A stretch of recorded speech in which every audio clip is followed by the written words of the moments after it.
Bismillahirrahmanirrahim. Assalamualaikum warahmatullahi wabarakatuh. Berikut penjelasan untuk materi CPOB bagian kedua. Elemen yang ketujuh yaitu pengawasan mutu ataupun quality control. Ini sedikit berbeda dengan yang bagian yang pertama. Elemen pertama itu kan manajemen mutu. Manajemen mutu itu berarti itu mencakup seluruh bagian dari perusahaan itu kan. Tidak hanya di bagian produksi, tetapi dari tim manajemen sampai dengan tim pemasaran, kemudian sampai ke bagian top management, sampai dengan bagian distributor itu kan berperan dalam hal untuk menjamin mutu produk. Tapi kalau yang quality control ini khusus terutama di bagian untuk pembuatan produknya. Nah, jadi dari quality control ini merupakan bagian dari CPOB yang berhubungan dengan misalkan pengambilan sampel untuk spesifikasi dan juga pengujiannya, dokumentasi dan juga prosedur pelulusan suatu produk maupun bahan baku.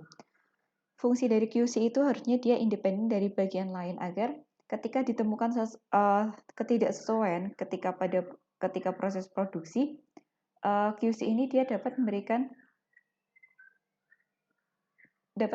review ataupun bisa memberikan kritik bahwasanya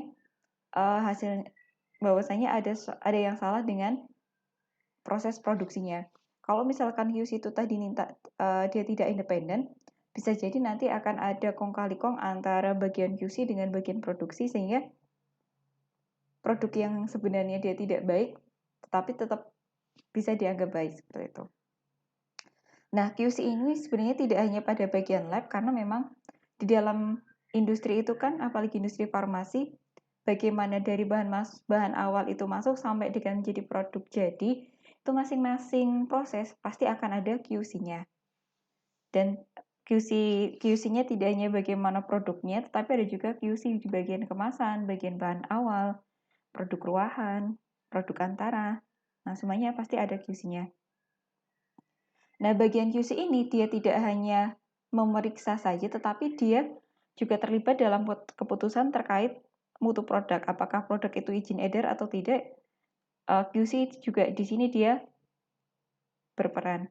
Makanya seorang yang bekerja di bagian quality control, dia harus memiliki kualifikasi atau memiliki background pendidikan sesuai dengan apa yang dibutuhkan di bagian QC apa, dan juga harus berpengalaman. Pengalaman ini bisa diperoleh melalui training ataupun dari pelatihan training yang sebelum dia bekerja ataupun ketika dia sudah bekerja beberapa lama, dia akan memperoleh pelatihan.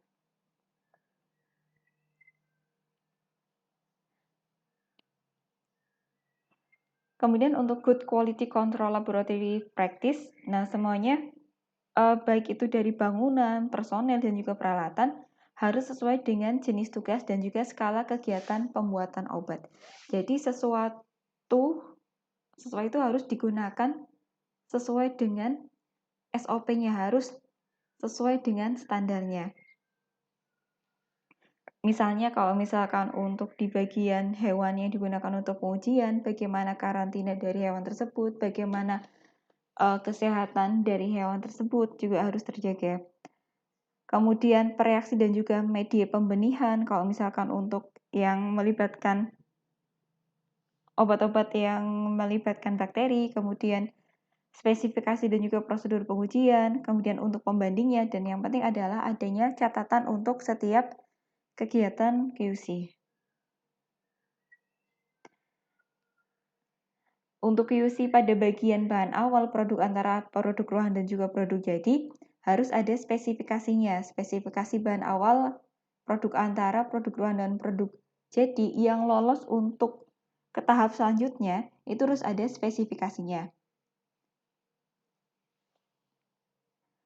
Kemudian concern dari QC itu sendiri, titik perhatian utama dari QC itu sendiri adalah dari sampling, kemudian pendokumentasian, prosedur rilis.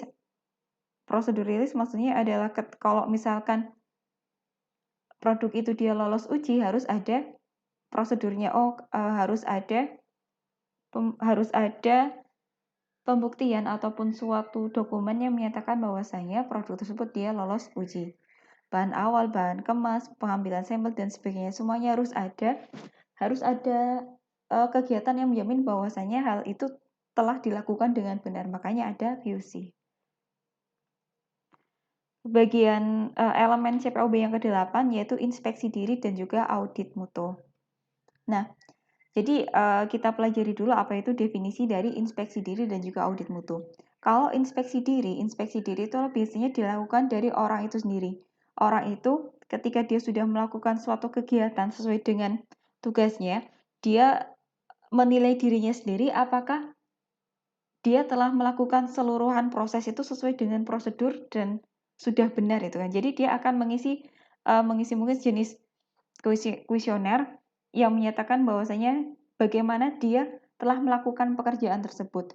Sedangkan untuk audit mutu adalah suatu kegiatan inspeksi dan juga penilaian independen terhadap seluruh atau sebagian dari sistem mutu dengan tujuan tertentu untuk meningkatkan sistem mutu tersebut. Jadi bedanya, kalau inspeksi diri dilakukan oleh orang dalam organisasi ataupun oleh orang tersebut yang bertugas melakukan suatu kegiatan produksi, jadi dia menilai dirinya sendiri, sedangkan audit mutu biasanya dilakukan oleh pihak luar. Jadi kalau misalkan menilai diri sendiri dan juga dinilai oleh pihak luar kan hasilnya akan beda. Nah, maksudnya yang audit mutu ini untuk melakukan perbaikan.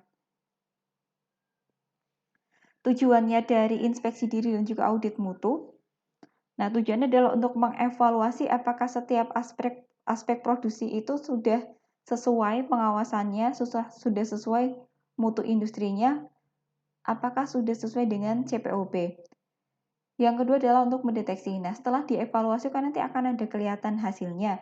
Kira-kira ada bagian apa sih yang menyimpang? Nah, kalau misalkan ada bagian yang menyimpang, nanti bisa ditetapkan tindakan untuk perbaikan ataupun tindakan koreksi untuk memperbaiki kesalahan-kesalahan ataupun hal-hal yang tidak sesuai dengan standar. Nah, aspek inspeksi diri, nah tadi ada daftar periksa inspeksi. Jadi orang tersebut mengisi ataupun menilai dirinya sendiri terkait dengan apa yang sudah dia lakukan. Kemudian elemen yang elemen yang ke-9, penanganan keluhan terhadap produk, penarikan kembali produk dan juga produk kembalian. Jadi terkadang meskipun sudah dilakukan QC, masing-masing proses dalam industri farmasi sudah ada QC-nya tersendiri, terkadang ketika obat itu keluar sudah sampai ke tangan konsumen, ternyata obat tersebut dia tidak sesuai itu kan, ada cacat ternyata. Cacat di mana cacat tersebut tidak terdeteksi ataupun ketika QC itu dilakukan ternyata ada metode baru di mana metode tersebut ternyata menemukan ternyata ada sesuatu yang tidak boleh terkandung dalam obat ini. Contohnya mungkin yang punya sakit lambung ataupun asam lambung pasti sering pakai obat ranitidin ya. Nah, ranitidin itu tahun kemarin sudah dilarang peredarannya di pasaran karena ternyata setelah dilakukan penelitian ulang, ranitidin itu dia mengandung suatu jenis senyawa ya, di mana senyawa ini dia sifatnya karsinogenik atau dapat menyebabkan kanker. Makanya sekarang kalau misalkan kalian mencari ranitidin itu susah. Nah, itu contoh untuk penarikan produk. Jadi ketika awal-awal dilakukan pengujian, ranitidin itu aman. Tetapi setelah ada metode baru dilakukan penelitian lanjutan, ternyata ranitidin mengandung unsur yang bersifat karsinogenik. Akhirnya ranitidin dia ditarik. Nah, berarti ada dua alasan gitu ya mengapa produk itu ditarik kembali. Yang pertama adalah cacat kualitas. Jadi sebenarnya produk itu cacat, tetapi ketika QC dia tidak cermat. Yang kedua adalah ternyata adanya ESO, efek samping obat, seperti yang ranitidin tadi. Efek sampingnya ternyata baru diketahui setelah obat itu beredar luas di pasaran. Kalau penarikan produk tuh ada dua alasan ini. Yang kedua adalah produk kembalian. Jadi obat yang telah beredar dikembalikan karena misalkan rusak ataupun dia kadaluarsa. Nah, setiap produk-produk yang ditarik kembali dari pasaran harus ada SOP-nya untuk penarikannya. Bagaimana tindakan perbaikan untuk obat tersebut, kemudian penarikan kembalian produk itu bagaimana, dan juga tindakan lain yang tepat.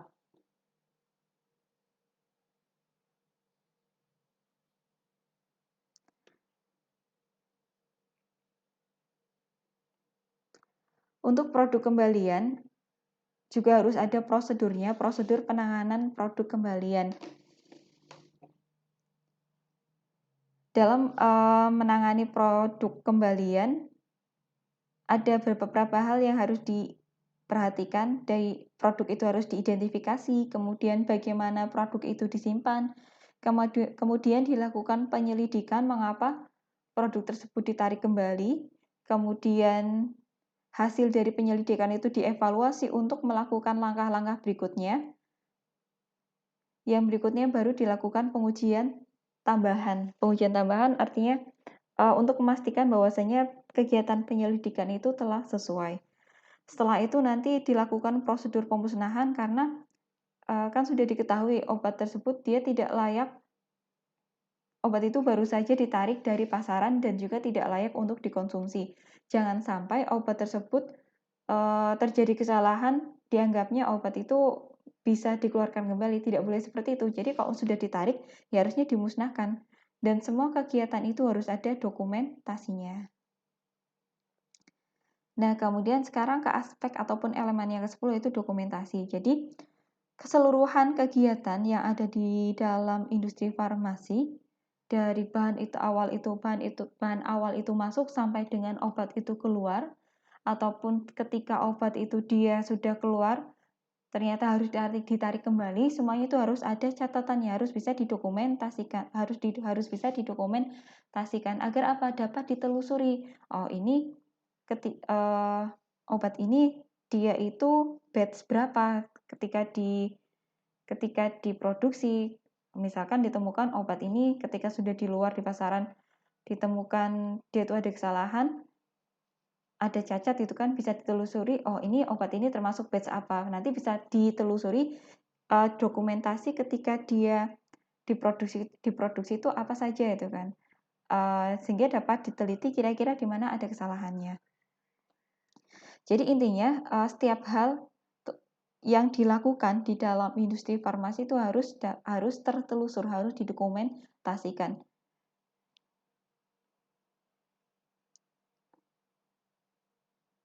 Ada 9 karakter, 9 characteristic of quality GMP, good manufacturing product record. Jadi pendokumentasian dalam pembuatan produk yang baik harus memperhatikan ke-9 karakteristik ini. Yang pertama, pendokumentasian sifatnya harus permanen. Jadi dokumentasi yang telah dilakukan itu penyimpanannya harus bersifat permanen, mudah ditemukan. Yang kedua adalah legible. Legible itu dia dapat terbaca. Percuma kalau misalkan pendokumentasian sudah dilakukan tetapi tidak dapat terbaca, maksudnya orang lain selain pembuat dokumentasi tersebut juga harus dapat membacanya. Yang berikutnya adalah akurat, berarti menunjukkan hasil yang sebenarnya. Prompt itu berarti prompt itu tepat, ya, tepat ataupun dapat dibuktikan. Clear artinya jelas. Kemudian konsisten, ya harus konsisten, terutama adalah berkaitan dengan bagaimana format pendokumentasiannya, seperti halnya format laporan. Oh, format laporan, ya formatnya seperti itu, konsisten. Kemudian komplit, menunjukkan keseluruhannya. Direct itu berarti langsung. Dan juga ada arahan di dalam pendokumentasian tersebut, arahan untuk langkah-langkah berikutnya misalkan, ataupun arahan ketika ditemukan ketidaksesuaian, dan yang terakhir adalah truthful, dapat dipercaya. Pendokumentasian misalkan tadi yang saya bilang dimulai dari bahan awal sampai dengan produk, jadi semuanya harus ada spesifikasi yang tertulis jelas dan juga didokumentasikan.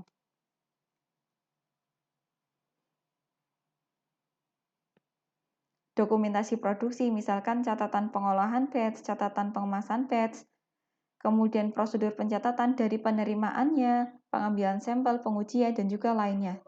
Prosedur pelulusan dan penolakan, catatan distribusi tiap batch, prosedur pengoperasian peralatan, dan juga buku log, misalkan log penggunaan alat. Kemudian elemen yang ke-11 adalah pembuatan dan analisis berdasarkan kontrak. Nah, prinsipnya, terkadang kan dalam suatu industri farmasi, dia itu membuat produk, tidak hanya produk dari mereknya dia sendiri, tapi dia juga membuatkan obat dari industri farmasi lain.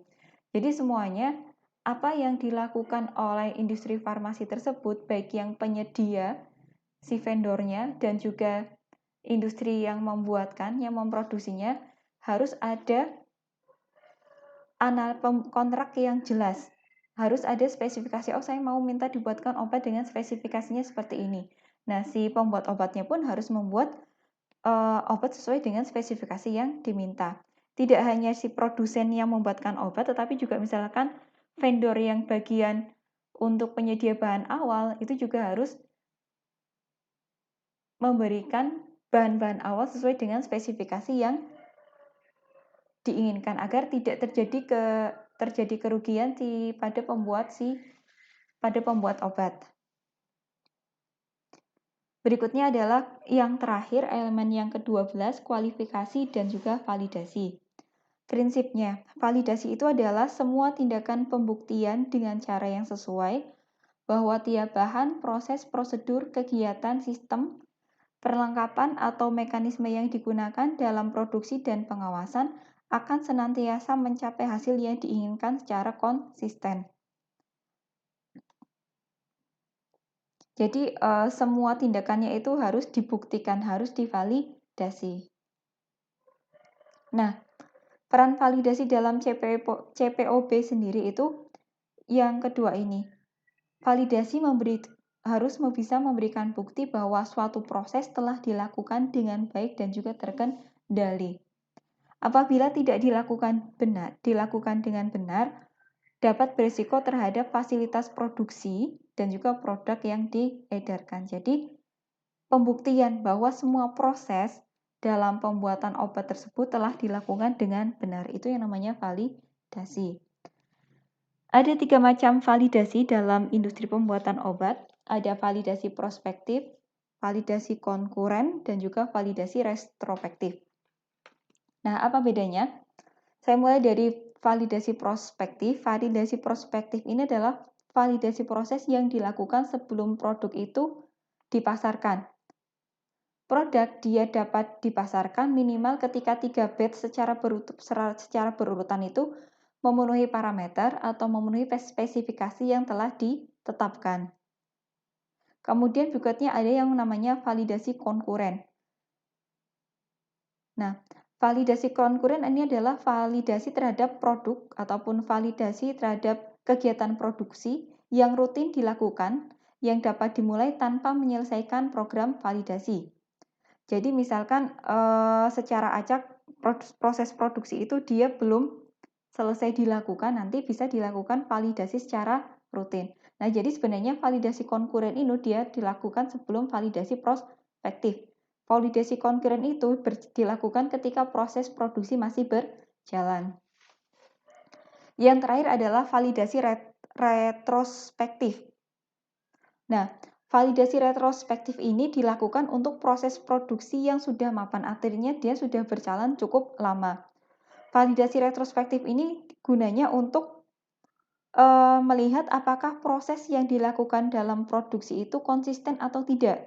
Makanya, validasi retrospektif ini dia dilakukan pada 10 sampai dengan 30 batch yang berurutan.